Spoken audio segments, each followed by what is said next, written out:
अस्सलामुअलैकुम वरहमतुल्लाहि वबरकातुहू। आज हम कर रहे हैं नज़म नंबर 4 दुआ।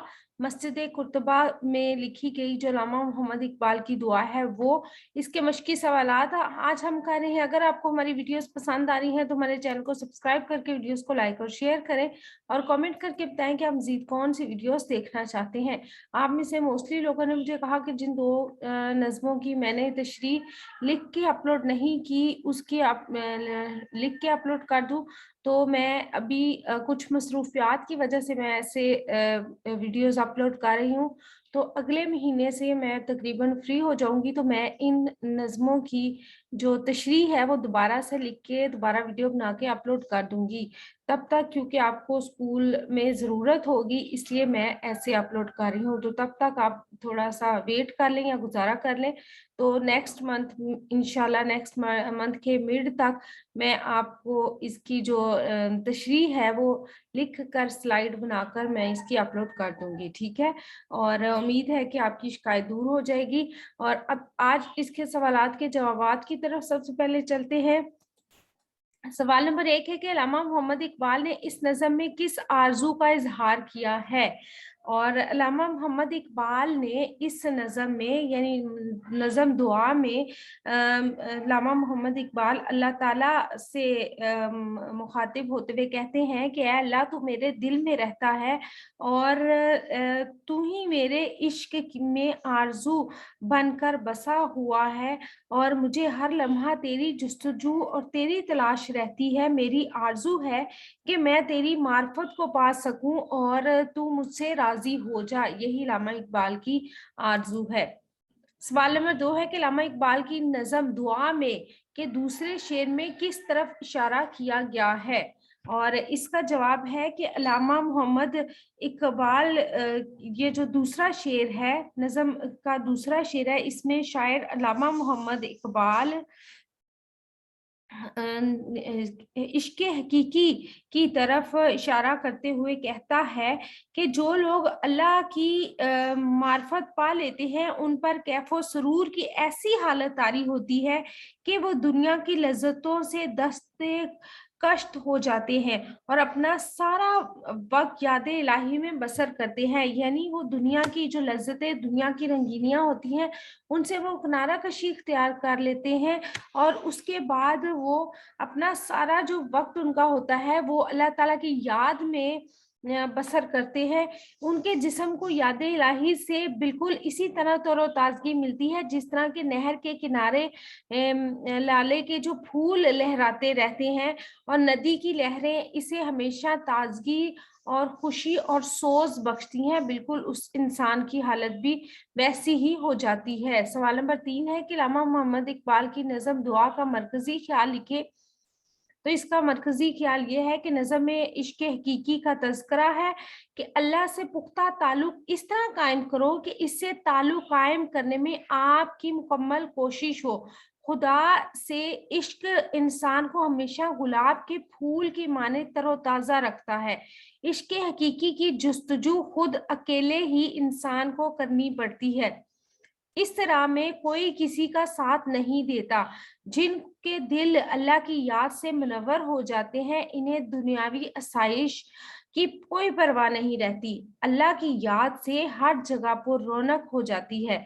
खुदा से फरियाद है कि वो अपना करम और मोहब्बत इन लोगों को अता करे जो सब कुछ छोड़कर उसकी राह पर चल रहे हैं, ठीक है।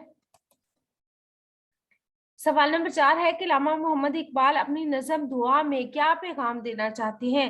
अल्लामा मोहम्मद इकबाल अपनी नज़म दुआ में ये पैगाम देना चाहते हैं कि खुदा से इश्क हर मुश्किल का हल है। जो लोग अल्लाह से ताल्लुक इस्तवार रखते हैं अल्लाह से ताल्लुक कायम रखते हैं तो उनके लिए ये दुनिया कोई मायने नहीं रखती, बल्कि उनके लिए से अल्लाह की चाहत उसकी मोहब्बत ही मायने रखती है और यही कामयाबी का रास्ता है। सवाल नंबर 5 है कि अल्लामा मोहम्मद इकबाल की इस नज़म का पस मंजर क्या है। इकबाल ने ये नज़म उस वक्त लिखी जब 1932 में यानी 1932 में गोल मेज कॉन्फ्रेंस में शिरकत के लिए लंदन गए थे। तो वहां से ये फारिग होने के बाद उन्होंने हिस्पानिया का दौरा किया था। मुसलमान सलातीन ने कुर्तबा को अपना दारुल हुकूमत करार दिया था जब वो मुसलमानों के ज़ेरे तसल्लुत था।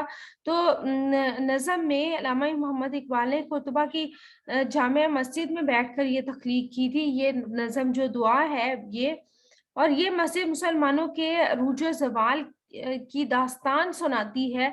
और मुसलमान जब ज़वाल का शिकार हो गए तो उसके बाद ईसाई हुक्मरानों ने इसे गिरजा में तब्दील कर दिया था। और इस अलमिये के असरात इकबाल की इस नज़म में भी जा बजा मौजूद हैं। और आगे चलते हैं। नज़म और गज़ल में क्या फ़र्क है, ये हमने बताना है कि नज़म और गज़ल में क्या फ़र्क होता है। और नज़म आपको पता है कि जो उसके साथ वो एक ही मौजू पर होती है, उसके जो तमाम अशार होते हैं वो एक ही मौजू पर मुसलसल होते हैं, यानी एक ही टॉपिक होता है और उसी पर मुसलसल तरतीब से अशार आते हैं। ठीक है। और नज़म से मुराद ऐसा सिन्फ सुखन है जिसमें किसी भी एक ख्याल को मुसलसल बयान किया जाता है। नज़म में मौजू के हैयत के हवाले से किसी किस्म की कोई पाबंदी नहीं होती। और उसकी मिसाल ये है कि हमारे यहाँ नज़में मसनवी और गज़ल के अंदाज में लिखी गई हैं। जदीद दौर में नज़म इर्तकाई मराहिल से गुजरते हुए आज कई हालतों में तकसीम हो चुकी है, जिसकी 5 बुनियादी इकसाम है: पाबंद नज़म, नज़म मरा, आज़ाद नज़म, नसरी नज़म और यक मिसरी नज़म। ठीक है। जबकि गजल है, इसके लघवी मायने होते हैं औरतों से बातें करना। तो इस्लाम में गजल शायरी की वो किस्म है जिसमें हुस्न इश्क के मौजुआत और तजर्बात पेश किए जाते हैं। गजल के लहजे में मौसीकी तरन्नुम के अनासर होते हैं। गजल में मखसूस अलामतें होती हैं जो गजल को दूसरी इसनाफ से मुमताज करती हैं। गजल में हुस्न इश्क के साथ साथ तसव्वुफ, अखलाक, हयातो कायनात के मज़ामीन भी मिलते हैं। ठीक है। अगर हम इसमें मुख्तसरन हम इसमें फ़र्क देखें तो गज़ल बुनियादी तौर पर नज़म ही है। अलबत्ता अगर हम इसके डीपली या मारूफ मानों में इसे देखें तो नज़म के अशार मरकजी ख्याल के मुताबिक एक तरतीब से होते हैं, जबकि गजल का हर शेर अलग इकाई होता है और अलग मफहूम इसका होता है। ठीक है, हो सकता है। जो सोजो गुदाज गजल में मौजूद होता है वो नज़म में नहीं होता, और जो शिकवाए लफ्जी नज़म में मुमकिन है वो गजल में मुमकिन नहीं है। तो ये इसका बुनियादी फर्क है कि गजल एक तरतीब, नज़म एक तरतीब से एक ही मरकजी ख्याल के मुताबिक होती है, जबकि गजल का हर शेर अलग मरकजी ख्याल रखता है, हो सकता है उसका, और अलग मफहूम हो सकता है। ठीक है, आगे चलते हैं। अल्फाज और तराकीब के मायने बताने हैं। सोहबत, रफाकत, साथ, आबजू, नदी, नाला, नहर, नशेमन, आशियाना, मस्कन, मकान, सुबह नशूर, सुबह महशर, रोजे क़यामत, जुस्तजू, ढूंढने का अमल, तलाश, जामो सबू, प्याला और सुराही, साकिया, शराब पिलाने वाला, लामका, अल्लाह का अर्श, हरफे तमन्ना, वो लफ्ज जिसमें तमन्ना का इजहार पाया जाए, काखों को, महल और गली कूचे। इस सबक में एक्सरसाइज में मैंने अल्फाज मायने इसलिए नहीं दिए कि मैंने तशरीह में हर शेर के जो मुश्किल लफ्ज थे वो मैंने शामिल कर दी हैं। तो अगर आपने तशरीह नहीं देखी अभी तक तो इसकी तीनों वीडियो अपलोड हो चुकी हैं, तो आप पहले वो देख लें। उसमें हर शेर के जो मुश्किल लफ्ज थे वो मैंने उसमें मायने लिखे हैं, तो आप वहां से मायने देख सकते हैं। ठीक है, अगर आपको हमारी वीडियोस पसंद आ रही हैं तो चैनल को सब्सक्राइब जरूर कर दें। और मैं जल्द ही नेक्स्ट मंथ के मिड तक इंशाल्लाह ये तशरीह और ये एक्सरसाइज जो मैंने लिख कर शामिल नहीं की 9th क्लास की, वो लिख कर स्लाइड्स बनाकर शामिल कर दूंगी।